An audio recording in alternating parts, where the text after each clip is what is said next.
Assalamualaikum warahmatullahi wabarakatuh. Alhamdulillahirabbil alamin wassalatu wassalamu ala sayyidil mursalin wa ala alihi wa ashabihi wa ahli baitihi ajma'in. Amma ba'du. Sahabat Rumi yang dirahmati oleh Allah Subhanahu wa taala. Ada lagi yang perlu kita perhatikan sebagai imam dalam salat, yaitu bab adab. Masih tentang bab adab. Ini bukan berkaitan dengan sah atau tidaknya salat.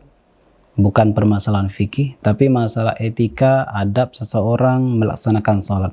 Jadi yang berikutnya itu adalah merupakan sunnah dilakukan oleh seorang imam. Rakaat pertama itu lebih panjang daripada rakaat kedua. Disebabkan apa? Ayat pada rakaat pertama lebih dipanjangkan atau lebih panjang daripada ayat pada rakaat kedua.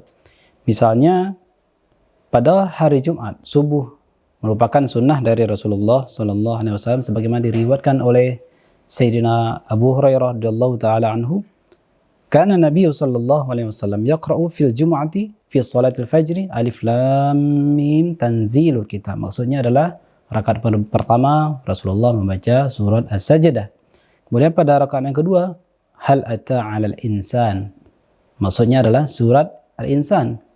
Kita tahu bahwa surat Sajadah lebih panjang daripada surat Al-Insan.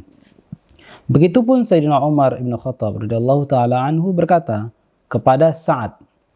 Apa kata beliau? Amma ana fa'amuddu fil ulayaini wa ahdhifu fil ukhrayaini. Sedangkan aku, kata Umar bin Khattab, aku lebih memanjangkan bacaan pada rakaat pertama dibandingkan rakaat yang kedua.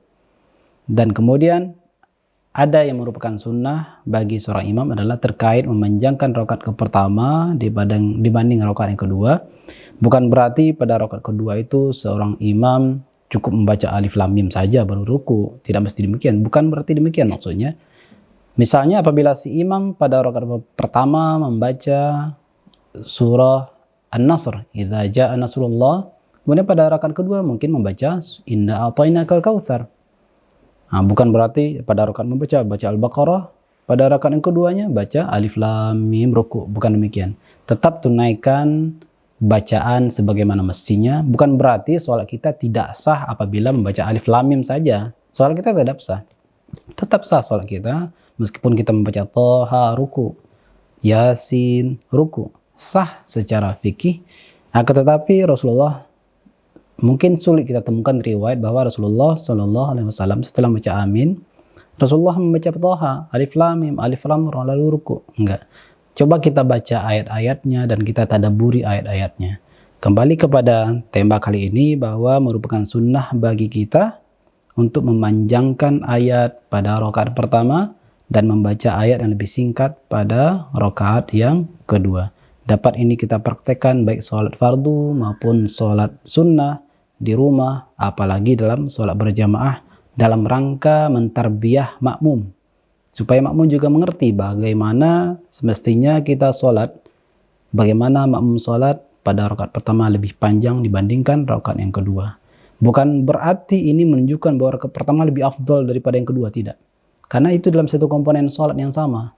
Namun ini hanyalah permasalahan sunnah yang pernah dilakukan oleh Rasulullah Sallallahu Alaihi Wasallam dan para sahabatnya. Wallahul muwaffiq. Assalamualaikum warahmatullahi wabarakatuh.